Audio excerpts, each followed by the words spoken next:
તમામ પ્રકારના રાસાયણિક ખાતરો, તમામ પ્રકારની દવાઓ બધું જ વાપરી અને છેલ્લે વર્ષના અંતે હિસાબ કરીને તો કાંઈ વધે નહીં અને જમીનની ફળદ્રુપતા ગુમાવતા જઈએ, ખેતી મોંઘી થતી જઈ. એવામાં 2015ની અંદર એફ્રો-BCIના સંપર્કમાં આવ્યો.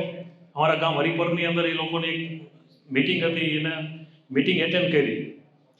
તો કહેવાનું એવું થતું હતું કે સસ્ટેનેબલ ફાર્મિંગ, કે જમીનને ઓછી બગાડી અને ધીમે ધીમે જમીનને ફળદ્રુપ તરફ કેમ લઈ જાવી અને ખર્ચ કેમ ઘટાડવો. તો મેં અહીંયા જ નક્કી કર્યું કે હવે આપણે કોઈ પણ પ્રકારનું રસાયણ આપણા ખેતરની અંદર વાપરવું નથી. તો 2015થી 42 વીઘાની અંદર સ્ટાર્ટિંગ કર્યું. આજે 8 વર્ષ થયા, એક પણ યુરિયા, ડીએપી કે કોઈ પણ જાતના રસાયણ ખાતર નથી વાપર્યા. શરૂઆતના 3 વર્ષ સુધી અમને પૂરી જાણકારી નહોતી. અણઆવડતના હિસાબે થોડું ઘણું અમે ડિસ્ટર્બ થતા હતા. સુભાષ પાલેકરની શિબિર અમદાવાદ ખાતે કરી. એ શિબિરની અંદર ગુજરાત બહારના લગભગ 10 થી 11,000 ખેડૂતો એ શિબિરની અંદર ભાગ લીધેલો. 8 દિવસની અંદર અહીંયા ખબર પડી કે પ્રાકૃતિક કૃષિનું શું મહત્વ છે અને બધું સમજ્યા પછી અમે અમારા ખેતર ઉપર એડોપ્ટ કર્યું. BCIના સંપર્કમાં આવ્યા પછી એક ઇન્ટરનેશનલ લેવલની બેલ્જિયમ બ્રુસેલ્સ ખાતેની એક મીટિંગ કરવાનો લાવો મળ્યો. તે પછી હમણાં એક ઓક્ટોબર મહિનાની અંદર દિલ્હીની અંદર એક 6 રાજ્યના ખેડૂતોની ઇન્ટરનેશનલ લેવલની કોન્ફરન્સ હતી. BCI તરફથી ગુજરાત તરફથી પાર્ટિસિપેટ કરવાનો અહીંયા મોકો મળ્યો.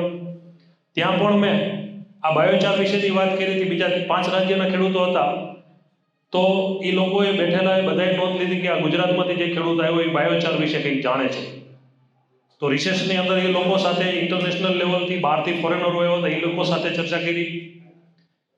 છેલ્લા અમે પ્રાકૃતિક કૃષિની અંદર બાયોચાર બાબતે લગભગ 8 મહિનાથી અમે સર્વે કરતા હતા. અમે વિષ્ણુભાઈ મારફત, BCI મારફત લગભગ 2 લાખ રૂપિયાનો અમે બાયોચાર લઈ અને ખેડૂતોને ડેમો માટે આપ્યો. મારા ખેતર ઉપર અમે 101 કિલોનો અમે ડેમો કર્યો. એ ડેમો એને ચાર્જ કરવાનો, એક્ટિવેટ કરવાનો મેં એક વિડીયો બનાવ્યો.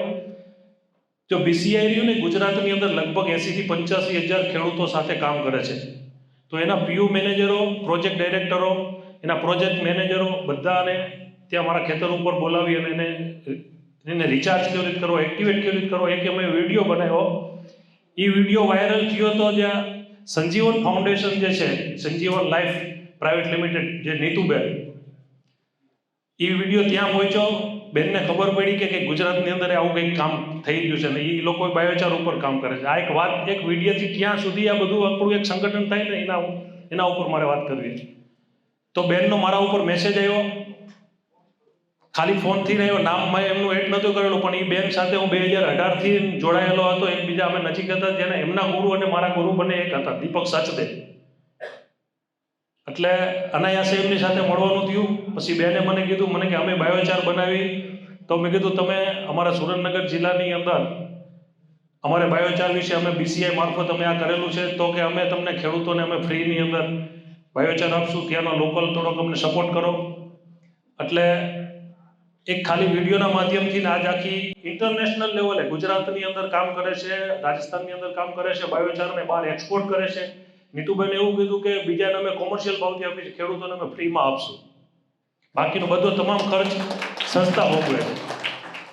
એટલે જ્યારે સારા કામના મંડાણ થાય ને એટલે બધા જ આજુબાજુમાંથી બધા ભેગા થઈ અને એક આખું એક સારું એવું કામ થતું હોય છે.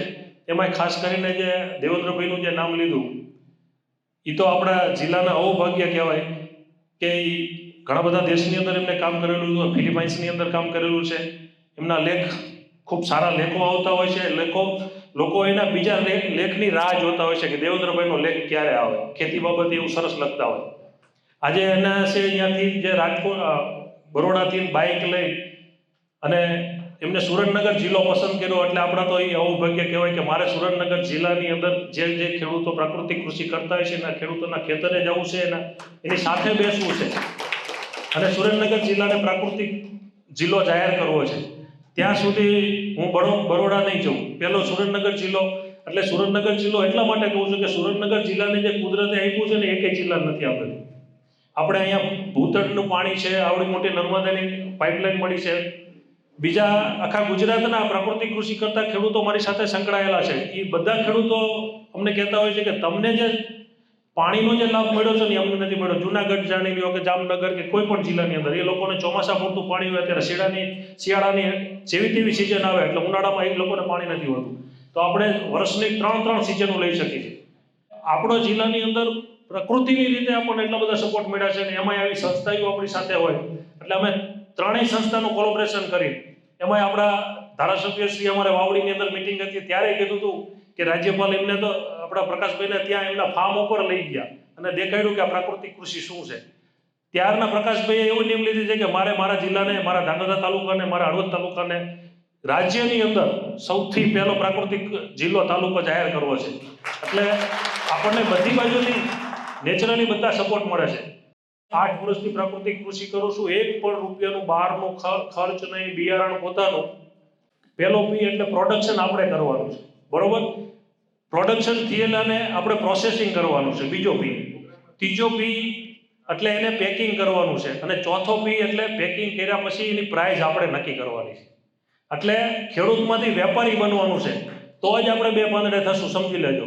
એટલે એવી રીતે આ અમે તમામ અમારા ખેત પેદાશની જે જણસો છે એને અમે અમારા ખેતર ઉપર પ્રોસેસિંગ કરીને એનું ગ્રેડિંગ કરીને આકર્ષક પેકિંગની અંદર બ્રાન્ડ નેમથી અમે વેચી છીએ. એવા 64 પરિવારોએ અમારી સાથે એવા એગ્રીમેન્ટ કર્યા છે કે વિનુભાઈ અમને 12 મહિનાનું અમારા ઘરનું જે કાંઈ રસોડાનું જે કંઈ ખાદ્ય સામગ્રી તમારે પૂરી કરી દેવાની છે. એટલે વેચવા જવાનો કોઈ પ્રશ્ન નથી. મારી પાસે ન હોય તો સારા જે ખેડૂતો પ્રાકૃતિક કૃષિ કરતા હોય છે તો એને સીધો એની સાથે કોન્ટેક્ટ કરાવી દઈએ છીએ કે એની પાસેથી લઈને અમે આપી દઈએ છીએ. એટલે બજારમાં આજ ખેડૂતની એક જ એવી પ્રોડક્ટ છે કે ખેડૂત રાસાયણિક ખેતી કરતો હોય તો એને જે ઉત્પાદન થયેલાના ભાવ સામેવાળા બહારવાળા નક્કી કરતા હોય છે. સામાન્ય એવી એક 20 રૂપિયાની બોલપેન હોય ને તો એ કંપની એને 15 રૂપિયા ખર્ચ અને પ્લસ 5 રૂપિયા નફો કરીને એની કિંમત નક્કી કરતો હોય છે. આજ ખેડૂતની મજબૂરી તમે જુઓ. આજ ખેડૂત જગતનો તાત કહેવાનો આખા જગતનું પેટ ભરે છે અને આજ એને પેદા કરેલાના ભાવ સામેવાળા નક્કી કરે છે. કોઈ દિવસ બે પાંદડે નહીં થઈ, સમજી લેજો. એટલે 4 પી ઉપર કામ કરવું પડશે: પ્રોડક્શન, પ્રોસેસિંગ, પેકિંગ અને પ્રાઇસ. બરોબર. આના ઉપર કામ કરશો એટલે આના સિવાય દુનિયાનો કોઈ પણ વ્યક્તિ હોય એને 1 ટાઈમ કે 2 ટાઈમ જમવા માટે જે કાંઈ જોઈએ છે ને એ આપણા ખેતર જ પાકવાનું છે. કોઈ ઇન્ડિયાની નહીં, વર્લ્ડની કોઈ ઇન્ડસ્ટ્રીઝની અંદર આ નથી થવાનું. પહેલાં સમજી લેજો. પહેલાં તો આપણે ખેડૂત છીએ ને એનું મહત્વ શું નહીં સમજવું પડશે કે હું આજ જગત આખાનું પેટ પૂરું ભરું છું. એટલે આવનારું ફ્યુચર રહ્યું ને પ્રાકૃતિક કૃષિનું છે. આજ તમે જો નવરાત્રી પછીના 10 વર્ષ, 20 વર્ષ, 15 વર્ષના છોકરાઓને કેટલાને એટેક આવીને હજુ આવનારો સમય એથી નહીં ખરાબ આવશે, તમે જોઈ લેજો. અને કોરોનાએ બધાને શીખવાડી દીધું હતું કે ઇમ્યુનિટી પાવર વધારવા માટે પ્રાકૃતિક કૃષિનો આહાર લેવો પડશે. આજે સિટીવાળાને આ વસ્તુની ખબર પડી ગઈ છે. આપણે ખેડૂતના દીકરા હોવા છતાંય આપણને ખબર નથી કે કેટલું આપણે રસાયણ નાખીએ છીએ, કેટલું આપણે ઝેર નાખીએ છીએ અને એ આપણે જગતને ખવડાવીએ ને આપણે આપણા બાળકોને ખવડાવીને આપણે પોતે ખાઈએ છીએ. આજ ગામડે ગામડે કેન્સર આવી ગયા, તમે જોઈ લ્યો. તો આ 2030 સુધીની અંદર તો એટલું બધું ભયંકર પરિસ્થિતિ ગુજરાતની હશે ને કે પંજાબનું જે ભટીંડા રહ્યું ને એવું ગુજરાત એ તરફ આગળ વધી રહ્યું છે. એટલે સૌથી આપણે સુરેન્દ્રનગર જિલ્લાને જો આવો બધો સપોર્ટ મળતો હોય ને તો દરેક ખેડૂતો 1 એકર, 2 એકર, 5 એકર સુધીની શરૂઆત કરે અને એની અંદર કોઈ પણ જાતના પ્રોબ્લેમ હોય તો આત્મા કચેરી છે, BCI એપ્રો છે, હવે તો આ સંજીવન લાઈફ પ્રાઇવેટ લિમિટેડ વાળા પણ આપણી સાથે જોડાણા. અને દેવેન્દ્રભાઈ આપણા જિલ્લાની અંદર પ્રવાસ કરવાની વાત કરે છે તો આમાં અટકતું ક્યાંય નથી. તો દરેક લોકો અહીંથી આવ્યા છો તો એક પોતાના પરિવાર માટે 1 એકર, 2 એકરની ખેતી કરી અને ચાલુ કરે એવી અભિલાષા સાથે. હસ્તું.